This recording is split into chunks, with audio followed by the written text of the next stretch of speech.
Virgínio Fortunato, nas hostes do cangaço, ficaria conhecido como cangaceiro moderno, aquele que seria cunhado de Lampião. Teria nascido em Florânia, Rio Grande do Norte. Algumas pessoas defendem que ele nasceu em Alexandria, no mesmo estado. Porém, como podemos ver nessa certidão de nascimento, ele teria nascido realmente em Florânia, apesar que não podemos precisar o ano 1902. Virgínio diz a tradição que teria sido um almocreve, e assim teria tido o primeiro contato com a família Ferreira. Virgínio foi um homem de boa aparência. Pele clara, cabelos bons. Segundo o padre Frederico Bezerra Maciel, que escreveu a obra Lampião, seu tempo e seu reinado, Virgínio teria em torno de 1,95 m. Porém, o amigo Sérgio Dantas, que entrevistou Moreno, obteve informação que ele teria entre 1,72 m e 1,74 m. Como já citado, Virgínio foi cunhado de Lampião. Ele casou com Angélica Ferreira, na cidade de Juazeiro do Norte, Ceará. Diz a tradição que foi feita uma grande festa na cidade para tal evento. Porém, até hoje não encontramos nenhum documento que prove tal união. Possa ser que eles tenham apenas vivido juntos. Angélica morreria meses depois. Virgínio ficou viúvo.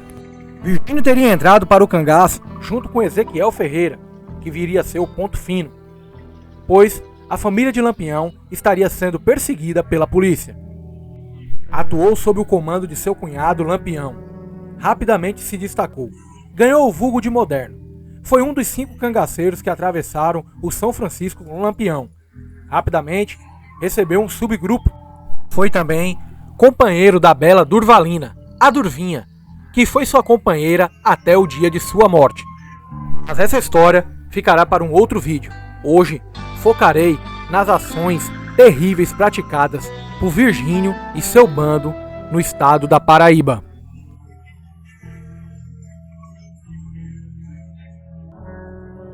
Por anos, o estado da Paraíba viveu sem ataques de bandos de cangaceiro.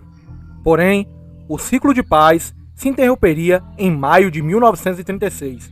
Pequenas hordas de cangaceiros, lideradas por Virgínio Fortunato, o Moderno, Cristino Gomes, o Curisco, Francelino José, o Português e Luiz Pedro, todos chefes de subgrupo vinculados a Lampião, deixam Alagoas e marcham em direção ao norte em busca de novas áreas de atuação. O estado de Pernambuco seria atingido em dias, naquele mês. O sigilo da marcha é uma parte garantida, pelo corte dos fios de alguns ramais de telégrafos importantes. Em entrevista à imprensa, o diretor dos Correios e Telégrafos do estado, Almeida Braga, falaria do transtorno causado em virtude da quebra da fiação. Explicaria que tiveram que ser providenciadas alternativas urgentes para o resgate das emissões telegráficas. O grupo, segundo fora constatado por várias testemunhas, não era numeroso. Formava com 9 homens e 2 mulheres, todos trajando uniformes espalhafatosos, trazendo tanto as golas quanto as abas dos chapéus, medalhas e trancelins de ouro. O certo é que a presença da pequena farândola criminosa no Cariri paraibano pegaria os sertanejos de surpresa. O roceiro, Mariano Flor, é preso perto ao sítio Porto, bem junto à linha da fronteira com Pernambuco. Virgínio o interroga grosseiramente, quer saber detalhes sobre as cidades da região e se nelas existem forças policiais. Apavorado, o Rurícola lhe informa que Monteiro ficaria longe dali. A Lagoa de Baixo também. O lugar mais perto seria São Sebastião do Buzeiro, coisa de légua e meia, e não tem destacamento lá. Virgínio coloca à frente para lhe mostrar o caminho. A horda avança. Em pouco tempo, atinge a fazenda Capitão Mor. Ali, se faz alto junto à cerca de um curral, o sertanejo Malaquias Batista Feitosa. Logo cuida de se apresentar ao chefe. Virgínio mede de cima a baixo. Sem maior cerimônia, lhe pede dinheiro. Feitosa usa suas artimanhas e o explica que não tem. Parece o convencer. Sem deixar a conversa esfriar e com extrema habilidade, se adianta em pedir ao chefe de cangaço a liberação do guia, Mariano Flor. Argumenta que este está nervoso, trêmulo e sem mais condições de viajar. Se oferece para ficar em seu lugar. Promete guiá-los até São Sebastião. A solicitação é atendida sem maior resistência. O magote, na sequência, retoma a marcha. Pelo caminho, são praticadas tropelias as mais diversas. Uma das casas da fazenda Pitombas de propriedade de José Fernandes, é varejada. Como ali não se encontrava maior valor em dinheiro, os cangaceiros, em uma curiosa forma de vingança, se apoderam de todos os lençóis e cobertores que encontram pelos cômodos. Mais adiante, na propriedade de Manuel Correia de Santana, conta-se que Virgínio teria se apossado de um valor, entre joias e dinheiros em torno de 13 contos de réis.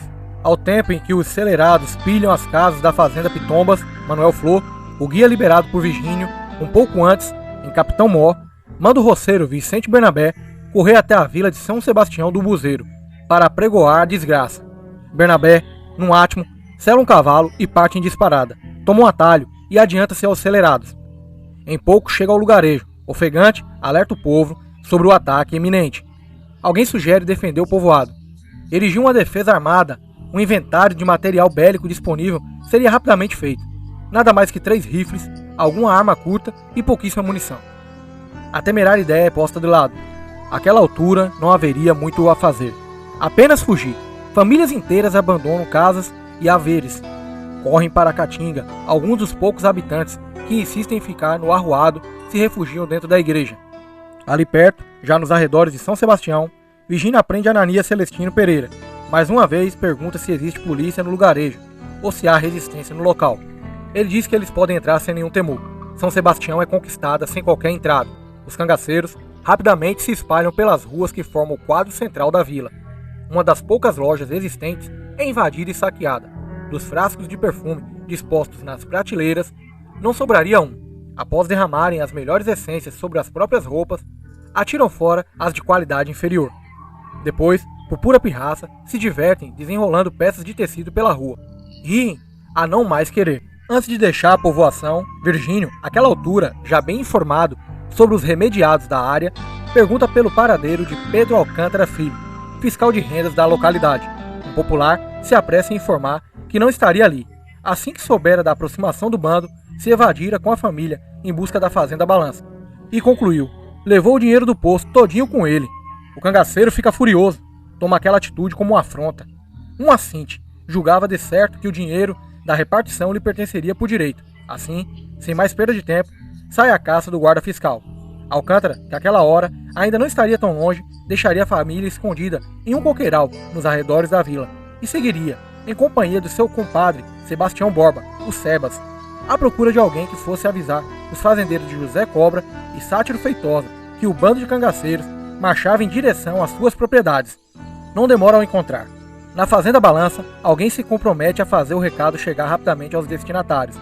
Cumprida a tarefa, o fiscal se apressa em ir ao encontro da sua família no coqueiral onde tinha os deixado momentos antes. Para o seu azar, naquele mesmo instante, Virgínio e seus comandados cavalgavam em sentido contrário pela mesma estrada. Sebastião Tavares, um desaventurado que o chefe de cangaço fizera guia um pouco antes, inocentemente lhe aponta a dupla. Olha ali, seu Virgínio, é o fiscal de rendas junto com Sebas. Os dois amigos não têm tempo para correr, são presos pelos homens da horda. Severo interrogatório em curso, e Virgínio quer saber para onde vão. Sebas, sem demonstrar medo, inventa uma mentira. Informa que são compradores de queijo. Haviam ido à fazenda Balança, de José Cobra, em busca do produto. O chefe finge dar crédito ao que houve. Convida os dois amigos a acompanhá-lo até a Balança. Em pouco, é alcançada a propriedade. Temendo ser pego em contradição, Pedro de Alcântara se adianta, antes do chefe do bando falar alguma coisa, e dispara. Zé Cobra, diga aí para seu Virgínio, o que é que eu vim fazer aqui agora há pouco? Não vim aqui atrás de queijo para comprar? A pergunta é respondida positivamente.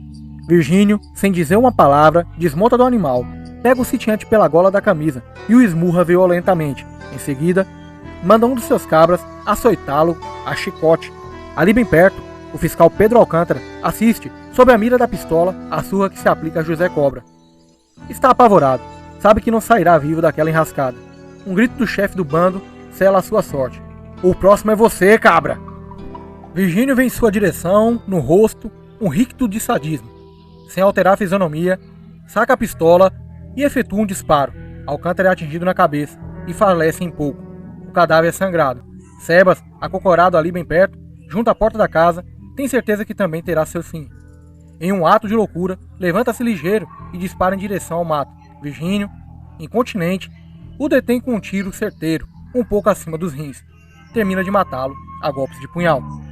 José Cobra, apesar do suplício sofrido, tem a vida poupada. Afinal, os bandidos ainda precisam de um guia para conduzi-los à fazenda Ribeiro Fundo, do Major Sátiro Feitosa.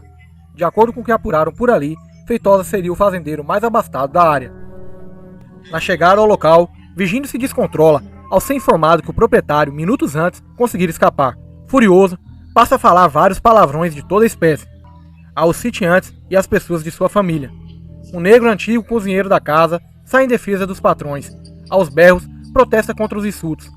O celerado de vulgo Jararaca, cuidado para não confundir com aquele Jararaca de Mossoró, de punhal em riste, vai em sua direção, para fazê-lo calar a boca. Recebe do empregado uma forte bofetada e cai com todo o corpo. Virgínio, que a tudo assiste, se impressiona com a manifestação de coragem do cozinheiro e comenta aos seus: esse aí bem que podia andar com a gente. Os integrantes do bando, entretanto, não pensam da mesma maneira. Não falta quem pergunte a Jararaca se aquilo iria ficar daquela forma. O cangaceiro aceita a provocação dos comparsas. Ainda caído, saca a arma curta e atira contra o agressor. Após a série de assassinatos cometidos na Paraíba, o bando toma a direção de Pernambuco. Virgínio desiste de marchar até a cidade de Monteiro. Sabe que àquela altura, a polícia já estaria ciente das suas ações criminosas. Cerca de hora mais tarde, um vozeiro de homens é ouvido. Os cangaceiros não têm dúvida.